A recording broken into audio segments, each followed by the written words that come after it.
ಒಂದು ಸುಂದರವಾದ ಕರ್ನಾಟಕದ ಹಳ್ಳಿಯಲ್ಲಿ ಹಸಿರು ಹೊಲಗಳ ಮಧ್ಯೆ ಕೃಷ್ಣ ಎಂಬ ಯುವಕನಿದ್ದನು. ಅವನು ತನ್ನ ತಂದೆಯೊಂದಿಗೆ ಬೆಳೆಯುತ್ತಿದ್ದ ಜಮೀನಿನಲ್ಲಿ ದುಡಿಯುತ್ತಿದ್ದನು. ಹಳ್ಳಿಯಲ್ಲಿ ಎಲ್ಲರೂ ಬೆಳಗ್ಗೆ ಎದ್ದು ದನಗಳನ್ನು ಮೇಯಿಸುತ್ತಾ, ಹೊಲದಲ್ಲಿ ಕೆಲಸ ಮಾಡುತ್ತಾ, ಸಂಜೆ ಹಳ್ಳಿಯ ದೇವಸ್ಥಾನದ ಬಳಿ ಕೂತು ಕಥೆಗಳನ್ನು ಹೇಳಿಕೊಳ್ಳುತ್ತಿದ್ದರು. ಕೃಷ್ಣನಿಗೆ ಓದುವ ಆಸೆ ಬಹಳ. ಆದರೆ ಹಳ್ಳಿಯಲ್ಲಿ ಸರಿಯಾದ ಶಾಲೆ ಇರಲಿಲ್ಲ. ಅವನು ರಾತ್ರಿ ದೀಪದ ಬೆಳಕಿನಲ್ಲಿ ಹಳೆ ಪುಸ್ತಕಗಳನ್ನು ಓದುತ್ತಿದ್ದನು. ಒಂದು ದಿನ ಅವನ ತಂದೆ ಹೇಳಿದರು, ಮಗನೇ, ನಮ್ಮ ಹಳ್ಳಿಯಲ್ಲಿ ಎಲ್ಲರೂ ಕೃಷಿಯಲ್ಲೇ ಸುಖವಾಗಿದ್ದೇವೆ. ಓದುವುದು ಏನು ಮಾಡುತ್ತದೆ? ಆದರೆ ಕೃಷ್ಣ ಬಿಡಲಿಲ್ಲ. ಅವನು ಹಳ್ಳಿಯ ಎಲ್ಲಾ ರೈತರಿಗೂ ಹೊಸ ಬೆಳೆಗಳ ಬಗ್ಗೆ, ನೀರು ಸಂರಕ್ಷಣೆಯ ಬಗ್ಗೆ ಮತ್ತು ಆಧುನಿಕ ಕೃಷಿ ತಂತ್ರಗಳ ಬಗ್ಗೆ ಹೇಳುತ್ತಾ ಹೋದನು. ಮೊದಲು ಎಲ್ಲರೂ ನಗುತ್ತಿದ್ದರು. ಆದರೆ ಒಂದು ವರ್ಷ ಬರಗಾಲ ಬಂದಾಗ ಕೃಷ್ಣ ಹೇಳಿದಂತೆ ಮಾಡಿದ್ದ ರೈತರ ಹೊಲಗಳಲ್ಲಿ ಮಾತ್ರ ಬೆಳೆ ಬೆಳೆಯಿತು.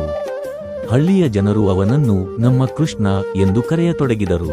ಅವರು ಒಟ್ಟಾಗಿ ಒಂದು ಸಣ್ಣ ಶಾಲೆ ಕಟ್ಟಿದರು. ಕೃಷ್ಣನೇ ಮಕ್ಕಳಿಗೆ ಓದಿಸುತ್ತಿದ್ದನು. ನೀತಿ: ಹಳ್ಳಿಯ ಸರಳ ಜೀವನದಲ್ಲಿ ಕನಸುಗಳನ್ನು ಬಿಡದೆ ಹೋದರೆ ಆ ಕನಸುಗಳು ಹಳ್ಳಿಯನ್ನೇ ಬದಲಾಯಿಸುತ್ತವೆ.